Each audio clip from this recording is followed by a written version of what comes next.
নমস্কার, আমি ইন্দু। জন্মাষ্টমী তো প্রায় চলেই এলো। গোপালের জন্মদিন, তাই গোপাল সোনা না বানালে কি আর চলে? তাই এই সুন্দর গোপাল সোনা আর তার এই পালঙ্কটা আজকে তোমাদের বানানো দেখাবো।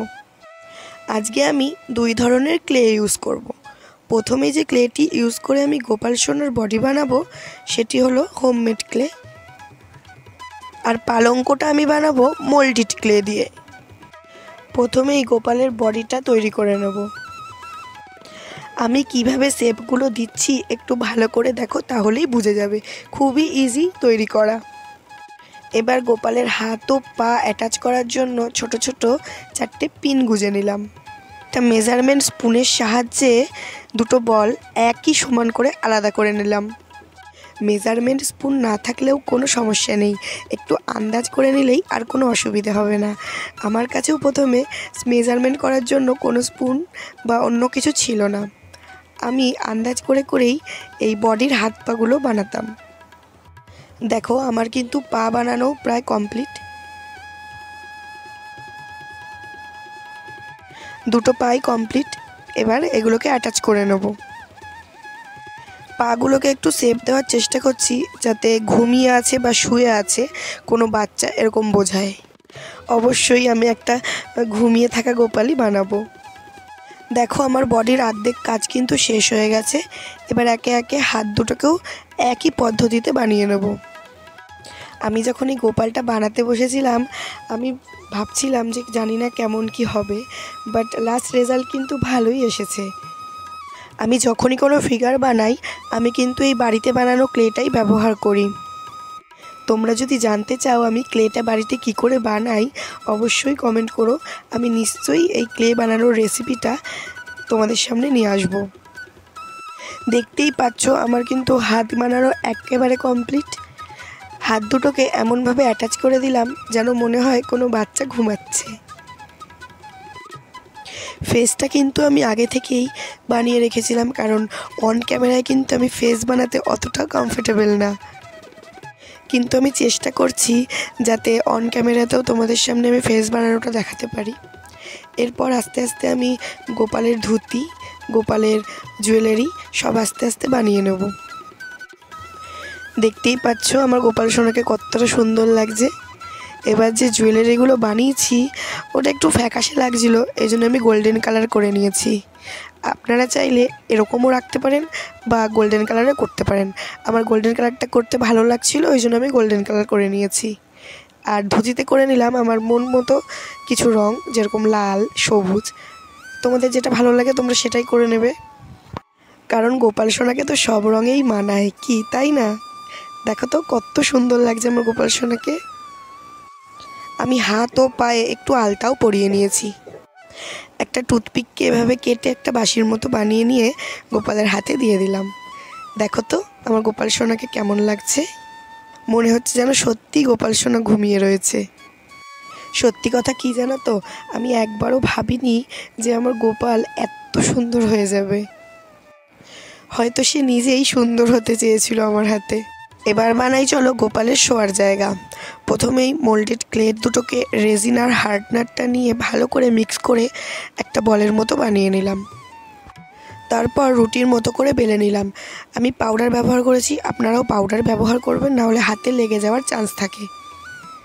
এ থেকেই সাদা কাগজে একটা ডিজাইন এঁকে নিয়েছিলাম। ডিজাইনটা ক্লের ওপর বসিয়ে ডিজাইনের অ্যাকর্ডিং সুন্দর করে ক্লেটাকে কেটে নিয়েছি। এই কাজটা একটু সাবধানে করতে হবে, কারণ একটু এদিক ওদিক হয়ে গেলে ডিজাইনটা নষ্ট হয়ে যেতে পারে। আমি নিজে থেকে একটু সেভ করে দিয়েছি, কিন্তু তোমরা লাস্টে দেখতে পাবে যে এই ডিজাইনটা কিন্তু আমি পরে কেটে ফেলেছিলাম, আমার ভালো লাগছিল না বলে। কিছু কিছু জিনিসের সাথে কিছু কিছু জিনিস কিন্তু মানানসই হয় না। যেরকম এই ডিজাইনটা করার সময় ভাবছিলাম হয়তো ভালো লাগবে, কিন্তু যখন আমি লাগাচ্ছিলাম তখন একদমই ভালো লাগছিল না, ওই জন্য আমি এটাকে কেটে ফেলেছি। আবারও ডিজাইনটা ক্লের উপর বসিয়ে ডিজাইনটা যেভাবে এঁকেছিলাম সেভাবে একটু ছাপ তুলে নিলাম। ছাপগুলো ক্লিয়ার ডিজাইন দেওয়ার জন্য ছাপের উপর থেকে এই টুলের সাহায্যে ডিজাইনগুলো একটু ভিজিবল করে নিলাম।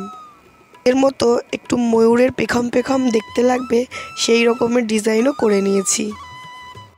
কারণ আমি মনে করি যে কোনো জিনিসে তুমি যতটা বেশি ডিটেলস ভরতে পারবে ততটা বেশি কিন্তু জিনিসটি দেখতে সুন্দর লাগবে। সেই জন্য আমার দ্বারা যতটা সম্ভব হয়েছে আমি ময়ূরের পেখমের মতো ডিটেলস দেওয়ার চেষ্টা করেছি। ফিনিশিংটা যেন সবসময় ভালো হয় সেই দিকে একটু নজর রাখতে হবে।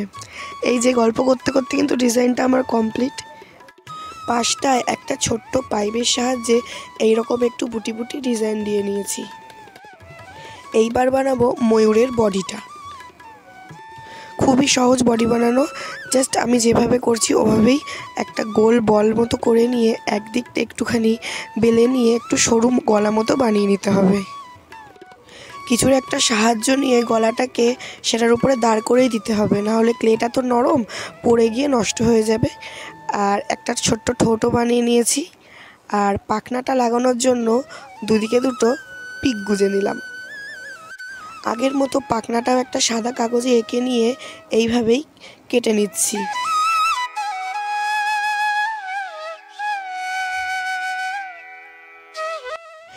একইভাবে দুটো পাখনা কিন্তু আমি কেটে নেব আর হাতের সাহায্যে একটু স্মুথ করে নিচ্ছি ধারগুলো।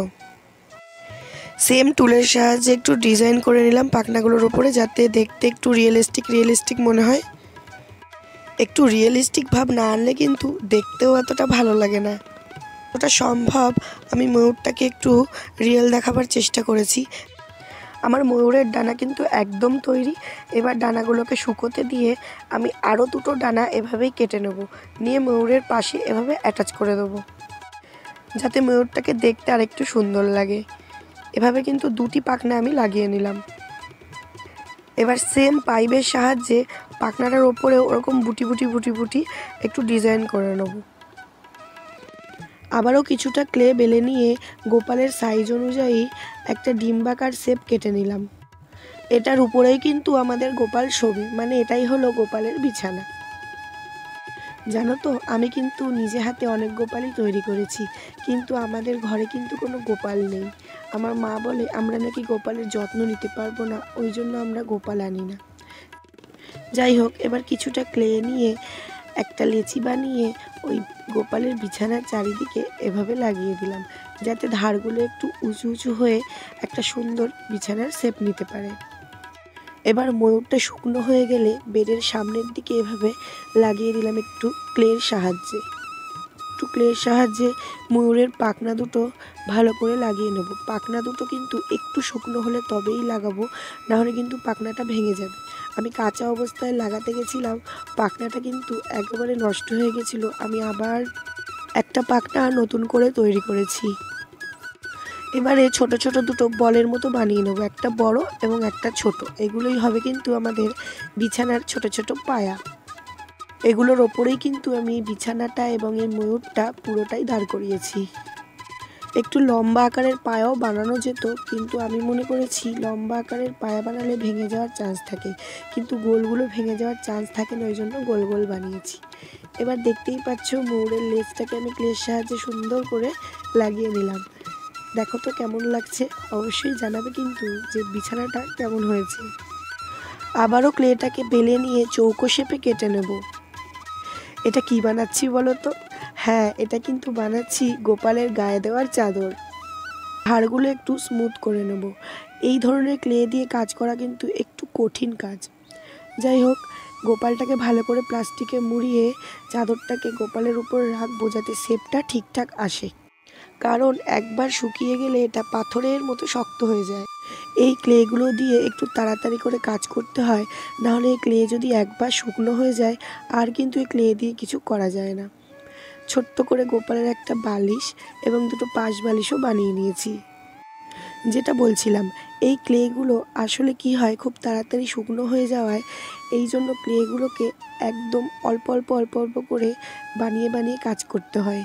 একবার যদি অনেকটা বেশি করে বানিয়ে ফেলা হয় তাহলে কিন্তু ক্লেগুলো অনেকটাই নষ্ট হয়। আমার সাথে এরকম বহুবার ঘটেছে। দেখতেই পাচ্ছ আমি কিন্তু বালিশ আর ছোট ছোট কোল বালিশও বানিয়ে নিয়েছি। কত সুন্দর হয়েছে তাই না? এবার আমি বানাচ্ছি একটা ছোট্ট হাঁড়ি। এটা কিসের হাঁড়ি? এটা হচ্ছে ননির হাঁড়ি। আমি এরকমভাবে দুটো ননির হাঁড়ি বানিয়ে নেব। এই ছোট ছোট জিনিসগুলো বানাতেও কিন্তু আমার খুব মজা লাগছিল। পালঙ্কটা পুরো ড্রাই হয়ে যাওয়ার পরে আমি এর উপরে একটা হোয়াইট কোট মেরে নিলাম।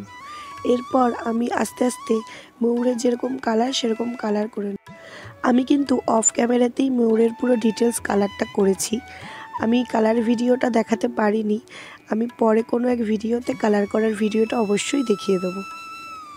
খুবই সহজ পদ্ধতিতেই রং করেছি। একটুখানি নজর দিয়ে দেখলেই বা একটুখানি ক্লোজলি দেখলেই কিন্তু বোঝা যাবে যে আমি রঙগুলো কীভাবে করেছি। খুবই সাধারণভাবেই করেছি। আমি গায়ে দেওয়ার চাদর, বালি সব কিছুই কিন্তু রং করে এরকম ফুল ফুল ডিজাইন করে নিয়েছি।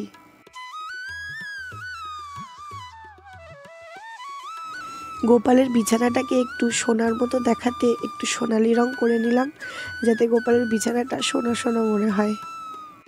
এই তো আমার রং করা একদম কমপ্লিট। দেখো তো কেমন হয়েছে।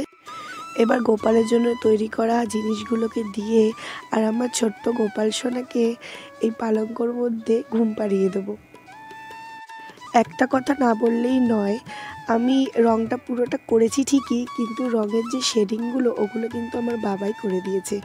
এই রং করা বলুন, ছবি আঁকা বলুন বা এই ফিগার তৈরি করা ক্লের কাজ, আমি কিন্তু কিছুটা হলেও আমার বাবার কাছ থেকেই শিখেছি। আমি যখন ছোট ছিলাম তখন আমাদের একটা ছোট্ট শোকেস ছিল। আমি দেখতাম ওই শোকেসের মধ্যে মাটি দিয়ে তৈরি হাতি, ঘোড়া, গরু, সব পশু পাখি কত কিছু বানানো।